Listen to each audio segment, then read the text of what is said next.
오늘 본문 시작을 사도 요한은 이렇게 이야기하고 있습니다. 이러므로 하나님의 자녀들과 마귀의 자녀들이 드러나나니 라고 매우 명확하게 하나님의 자녀는 어떠하고 마귀의 자녀는 어떻게 구별되는지를 오늘 본문에서 쭉 이야기하고 있죠. 어떤 사람은 하나님께서 모든 사람들의 아버지가 되신다라고 하지만 그렇지 않습니다. 오직 하나님께로서 난 자녀들만이 하나님을 아버지라 부르며 하나님은 그들만의 아버지이시죠. 요한복음 1장에도 그 이름을 믿는 자들에게 하나님의 자녀가 되는 권세를 주셨다라고 말씀하셨습니다. 모든 사람들에게 권세를 주셨다라고 하지 않고 그 이름을 믿는 자들에게이죠. 요한복음 3장에서는 이러한 사람들을 거듭난 사람들이다라고 표현을 하죠. 거듭났다라고 하는 것은 다시 태어났다라고 하는 것인데 다시 어디서부터 났느냐? 위에서 난다는 것이고 하나님이 낳으신 사람들이다라는 말이죠. 부모님께서 나를 낳으셨기 때문에 내가 부모님의 자녀가 된 것처럼 하나님께서 우리를 낳으셨으니 우리는 하나님의 자녀가 되고 하나님께서는 우리의 아버지가 되시죠. 오늘 본문 10절과 14절에 하나님의 자녀와 마귀의 자녀가 어떻게 구별되는지를 분명하게 말씀하고 있습니다. 먼저 10절에 무릇 의를 행하지 아니하는 자는 마귀의 자녀이죠. 또한 형제를 사랑하지 아니하는 자는 마귀에게 속한 자입니다. 어떤 사람은 이 구절이 너무 심하게 느껴져서 이것을 매우 광범위하게 느슨하게 해석을 해서 무릇 의를 행하지 아니하는 사람이나 형제를 사랑하지 못하는 사람은 아직 성숙하지 못한 미성숙한 사람이다는 식으로 보려고 하지요. 하지만 사도 요한은 본문에서 우리가 이미 잘 알고 있는 믿음으로 사망에서 생명으로 들어간다는 그러한 표현을 14절에서 어떻게 말을 하냐면 형제를 사랑함으로 사망에서 옮겨 생명으로 들어갔다라고 말하고 있습니다. 그리고 형제를 사랑하지 아니하는 자는 사망에 머물러 있다고 말씀하죠. 형제를 사랑함으로 생명으로 옮겨졌고 형제를 사랑하지 않는 자는 여전히 죽은 자, 구원받지 못한 자라는 것이죠. 매우 무서운 말씀입니다. 어떤 이들은 이건 너무 지나치다, 이렇게까지 요한이 이 글을 쓸 때 기분이 안 좋았나 보다 라고 생각을 할 수 있으나 그런 것은 말씀을 대하는 자세가 아니죠. 말씀은 그대로 받아들이되 이것이 어떤 의미로 하신 말씀인지를 주의 깊게 살피는 게 중요하죠. 성경은 오직 믿음으로 말미암아 의롭다함을 받는다라고 하는 이신칭의의 교리를 분명히 선언하고 있습니다. 오직 믿음입니다. 오직 믿음, 다른 어떠한 것도 우리의 어떤 선한 행위도 덧붙일 수 없습니다. 우리의 선행이나 우리의 성품으로 구원받는 게 아니고 받을 수도 없지요. 오직 믿음으로 의롭다함을 받습니다. 그런데 오늘 본문은 형제를 사랑함으로 의롭다함을 받는다라고 말하는 것과 다르지 않게 들리지요. 이것은 이신 칭의를 부인하는 것이 아닙니다. 하나님께서 우리를 의롭다 하시는 그 믿음이 무엇인지를 16절에서 밝히고 있습니다. 형제를 사랑하는 것과 믿음이 아주 밀접한 관계를 가지고 있다는 말씀이죠. 16절을 보면 그가 우리를 위하여 목숨을 버리셨으니 우리가 이로써 사랑을 알고 우리도 형제를 위하여 목숨을 버리는 것이 마땅하니라. 복음 안에 나타난 그리스도의 사랑이 형제를 사랑하게 하는 원천이 되죠. 복음을 깨닫고 복음 안에 나타난 그리스도의 사랑을 경험한 사람, 다른 말로 하면 예수님을 믿는 사람들은 반드시 형제를 위하여 목숨까지도 버릴 수 있다는 것입니다. 믿음이 없는 일반적인 사람들 중에도 부모들은 자기 자식을 위하여 얼마든지 죽음을 무릅쓰며 몸을 던질 수 있습니다. 무슨 다른 생각을 하겠습니까? 그냥 던지는 것이죠. 그런데 본문은 그와 같이 하나님의 자녀는 형제를 위하여 죽을 수 있다. 복음이 그렇게 만든다라고 말씀하고 있습니다. 이어서 18절, 19절의 말씀이 나오죠. 자녀들아, 우리가 말과 혀로만 사랑하지 말고 행함과 진실함으로 하자.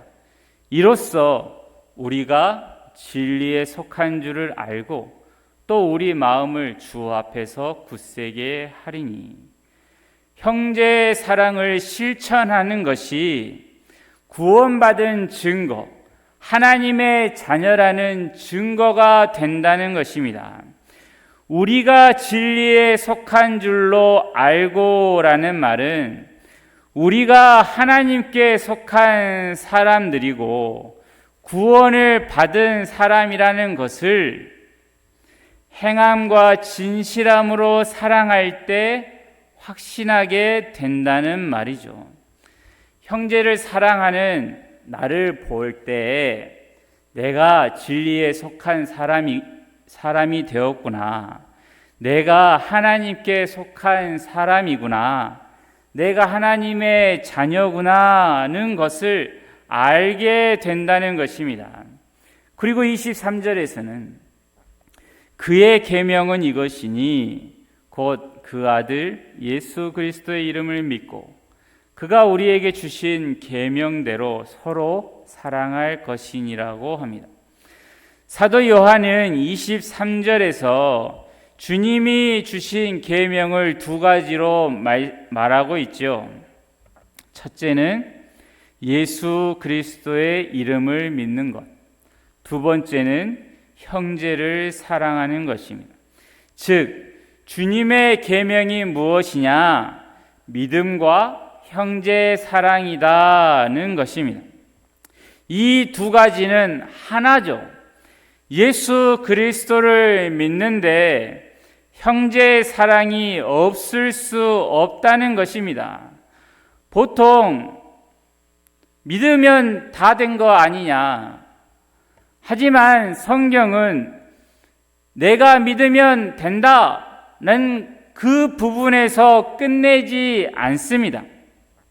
우리가 참으로 구원에 이르는 믿음을 가졌다면 형제를 사랑한다고 말씀하고 있죠. 즉 형제를 사랑하는 것은 위로부터 난 사람의 새로운 본성이라는 겁니다.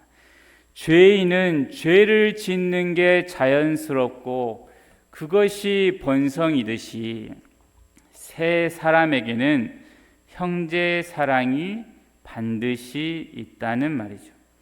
사도 바울은 이에 대해서 갈라디아서 5장에서 이런 말씀을 합니다.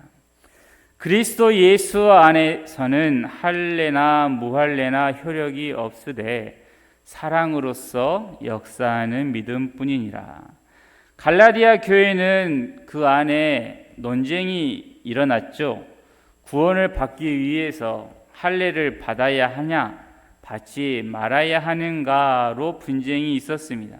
즉, 율법, 예수님을 믿는 것뿐 아니라 예수님을 믿고 율법도 지켜야 구원을 얻느냐, 아니면 오직 믿음으로냐, 이것이 쟁점이었습니다. 이에 대해 바울의 대답은 그리스도 예수 안에 있으면 할례를 받았건 받지 않았건 구원과 아무런 상관이 없다라고 말하죠. 율법을 지켰느냐 안 지켰느냐로 구원이 결정되는 것이 아니라 사랑으로서 역사하는 믿음이라는 것입니다. 이 믿음은 우리로 하여금 하나님 앞에 의롭다함을 얻게 하는 그 믿음을 가리키고 있죠. 이 믿음이 무엇으로 드러나느냐? 사랑으로 드러난다는 것입니다. 참으로 복된 믿음을 가지고 있다면 그 사람은 사랑으로 그 믿음이 표현된다는 말씀이죠. 누군가가, 어떤 사람이 나는 하나님을 사랑한다 라고 말을 하면 어떤 누가 옆에서 너는 하나님 사랑 안 해? 라고 이야기를 하겠습니까? 아무리 내가 보기에 하나님을 사랑하지 않는 것 같이 보여도 그가 하나님과 단둘이 있을 때 어떻게 하는지는 우리는 전혀 모르기 때문에 저 사람이 하나님을 사랑하는지 사랑하지 않는지 함부로 말할 수가 없죠. 그러나 그가 형제를 사랑하는지는, 그것이 참인지 거짓인지는 알 수 있습니다. 말로는 사랑한다라고 하는데 실제로 그렇지 않다면 사람도 얼마든지 알 수 있죠. 그래서 요한은 모든 사람들도 알 수 있는 그 형제의 사랑의 모습을 들면서 너희가 정말로 예수님을 믿고 있느냐라고 묻고 있는 것이죠. 24절에서는 그의 계명을 지키는 자는 주 안에 거하고 주는 그의 안에 거하시나니, 그의 계명을 지키는 자 안에 성령님이 거하시죠. 즉 계명을 지키는 사람은 거듭난 사람이고 하나님의 영이 거하는 구원받은 사람이라는 말씀입니다. 그러면 이 계명이 어떤 계명입니까? 주를 믿는 것과 형제를 사랑함입니다. 그리스도인은 주 예수를 믿고 형제를 사랑하는 삶 속에서 성령으로 말미암아 점점 더 강력하게 구원을, 내가 하나님께 속해 있다는 사실을 확신하게 되죠. 그렇게 신앙이 굳게 서가는 것입니다. 예전에 믿었었는데 세월이 한 10년 지났으니 이 정도는 컸겠지라고 하는 게 아니라, 말씀을 들었고 그 말씀을 들었고 그 들은 대로 행함으로 더욱 그 믿음이 견고해지는 것이죠. 요한일서 4장에는 우리가 매우 잘 아는 말씀이 나옵니다. 사랑하는 자들아, 우리가 서로 사랑하자. 사랑은 하나님께 속한 것이니 사랑하는 자마다 하나님으로부터 나서 하나님을 알고 사랑하지 아니하는 자는 하나님을 알지 못하나니 이는 하나님은 사랑이심이라. 너무나도 좋은 말씀일 수 있습니다. 하나님은 사랑이시라는 말씀만 귀에 들리죠. 하지만 그 4장 7절과 8절의 말씀 전체를 곰곰이 생각해 보면 매우 무서운 말입니다. 서로 사랑함이 너희 안에 없다면 과연 하나님의 사랑을 안다고 할 수 있느냐? 그 사랑을 받은 적이 있겠느냐는 물음이 들어 있는 것이죠. 계명에 나오는 서로 사랑이 누구와 누구와의 사랑일까요? 바로 믿음의 형제들 간에 서로 사랑하는 것입니다. 동네 이웃이나 저 원수 사랑하는 데까지도 말하지 않고 있습니다. 본문에서는 믿음의 형제를 사랑하는 것, 나 괴롭히는 그 사람 말고 한 믿음을 가졌다고 하는 옆에 있는 그 형제를 사랑하는 것, 그 사랑이 있으면 하나님께 속한 사람이고 하나님으로부터 난 사람이고 하나님을 아는 사람이라고 합니다. 만일 그렇지 않다면 그는 하나님을 알지 못하고 하나님께 난 사람도 아니고 하나님께 속한 사람이 아니라 합니다. 형제를 사랑하지 않고 있는데 어떻게 이웃을 사랑하겠으며 원수를 사랑할 수 있습니까? 즉 형제의 사랑은 거듭난 그리스도인에게 있는 가장 기본적이고 확실한 증거인 것이죠. 사도 요한은 형제들에게 거듭 권면합니다. 11절에 사랑하는 자들아 하나님이 이같이 우리를 사랑하셨은즉 우리도 서로 사랑하는 것이 마땅하도다. 하나님이 우리를 사랑하신다는 이 사실은 누구나 쉽게 이야기할 수 있으며 전부 감사하게 아멘 할 수 있는 내용이죠. 그런데 그 하나님의 사랑이 우리로 하여금 형제를 사랑하게 만들어내는 것입니다. 따라서 우리가 형제를 사랑하게 되면 하나님께서 나를 사랑하사 그 아들을 보내신 목적이 이루어진 것이죠. 하나님께서 사랑으로 씨앗을 우리에게 뿌리셨는데 우리에게서 열매가 무엇으로 나타나느냐? 형제 사랑으로 열매가 나타나는 것과 같은 것이죠. 우리가 형제를 사랑하려고 하면 힘이 들죠. 세상 사람보다 못한 모습의 형제들이 있을 수 있습니다. 교회 안에는 얼마든지 그럴 수 있습니다. 그때마다 우리는 이런 실수를 할 수 있습니다. 형제를 사랑하려고 하는 그 힘을 내가 쥐어 짜내려고 한다는 것이죠. 내가 올해는 꼭 형제를 사랑해 봐야 되겠다라고 하며 결심을 하고 하루에 10번씩 형제 사랑 이렇게 쓰면서 열심히 노력하는 것은 잘못한 겁니다. 우리가 형제를 사랑할 수 있는 이유나 그 형제를 사랑할 수 있는 힘은 우리에게서 나오지 않습니다. 우리를 사랑하신 하나님의 사랑에서 나오죠. 곧 복음에서 나온다는 것입니다. 하나님께서 자녀들에게 거룩한 삶을 살 수 있는 능력을 주시고 또한 그렇게 살 수 있도록 끊임없이 도우시면서 어떻게 하면 되는지까지 방법을 알려주시고 혹시 잊어버릴까봐 말씀을 통하여 말해주고 또 말해주면서 형제를 사랑하라 하십니다. 우리는 구원을 받은 사람으로 하나님 앞에서 살 때 너희들이 열심히 해서 나를 감동시키면 너희에게 구원을 줄게 라는 이방 종교의 방식으로 믿음을 가지면 안 됩니다.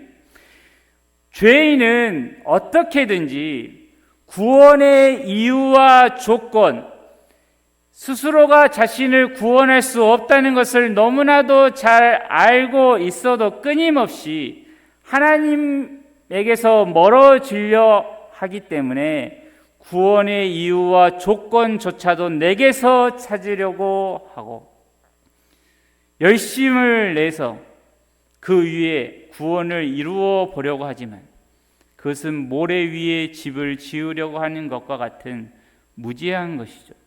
하나님께서 우리에게 주신 복음은 그렇지 않습니다. 구원의 이유, 구원의 조건이 누구에게 있습니까? 전부 하나님에게 있습니다. 어떤 생명도 스스로 태어나는 것이 없는 것처럼 우리가 새롭게 된 것은 우리 힘으로 된 게 아니죠. 하나님께서 새 생명을 우리에게 주사 우리가 거듭나게 되었습니다. 하늘로부터 나서 거룩한 사람이 되었고 그 안에 성령님이 임하사 우리가 말씀을 듣게 되었고 그 말씀에 순종하며 거룩한 삶을 살아가는 것이죠. 이러한 구원을, 귀한 구원을 받은 그 좁은 길, 세상이 싫어하는 그 좁은 길을 가고 있는 얼마 되지 않은 믿음의 동역자를 만나면 얼마나 반갑겠습니까? 이것이 하나님의 자녀의 본능이고 혹여라도 믿음의 형제가 그 좁은 길에서 힘들어하고 있으면 저런 하며 자기 혼자 갈 게 아니고 얼마 되지 않는 내 형제가 나도 힘든데 저 사람은 얼마나 더 힘들까 하며 그 사람 챙기고 같이 가는 것이죠. 이게 하나님의 자녀의 본능인 것입니다. 오늘 말씀에서는 계속 우리에게 묻고 계십니다. 이것에 우리는 대답해야 하고 스스로를 살피며 말씀에서 벗어난 모습이 있다면 즉시 떠나야 하죠. 하나님을 사랑하는가? 그 사랑으로 인하여 내가 구원을 받은 것을 너무나도 확신하는가? 하나님의 한량없는 사랑을 진정으로 경험했는가? 그렇다면 형제를 사랑하고 있습니까? 옛사람은 죽었고 그리스도로 인하여 새 사람이 되었습니까? 하나님을 향한 믿음이 있어서 더 이상 옛 일을 생각하지 않습니까? 위의 것을 생각하고 땅의 것을 생각하지 않습니까? 주의 말씀이 내 발의 등이니 그 빛이 인도하는 대로만 가기로 작정하셨습니까? 그렇다면 형제를 사랑하고 있습니까? 한 분 하나님을 믿는 믿음의 형제를 사랑함이 있느냐고 우리에게 계속 묻고 있습니다. 오늘 말씀을 통해서 우리에게 물으시는 이에 대답하면서 내가 가지고 있는 믿음이 도대체 어떤 믿음인지, 혹여라도 구원에 이르는 믿음이 못되고 하나님이 인정하지 않는 내가 만들어낸 거짓된 것은 아니었는지를 다시 한번 살피며 형제를 사랑하는 참된 믿음을 가진 모습으로 더욱 거룩하게 변화되어 하나님이 기뻐하시고 또한 주의 모든 자녀들이 함께 기쁨을 누리는 교회를 이루어 가기를 바랍니다. 기도하겠습니다. 하나님